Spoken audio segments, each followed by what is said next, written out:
Mga tol, siguro yung ibang magulang katulad ko, yung kinakain yung tira ng mga anak nila. Ganon din ba kaya mga tol? Ito, yan, tira ng mga anak ko yan. Siyempre, sayang, kakainin natin. May mga kanin-kanin pa.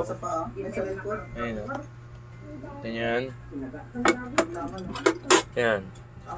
Mga kapwa natin magulang dyan na nag-iintay munang kumain yung mga anak nila bago sila kumain. Kung ano yung matitira, yun yung kakainin. Okay, salute sa atin mga tol. Ramdam nyo ba yung pakiramdam na ganon?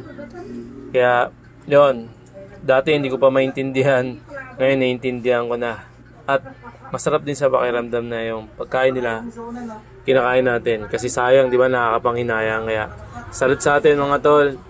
At maging mabuti lang tayo sa mga anak natin para sa kinabukasan nila. Alright? Respeto.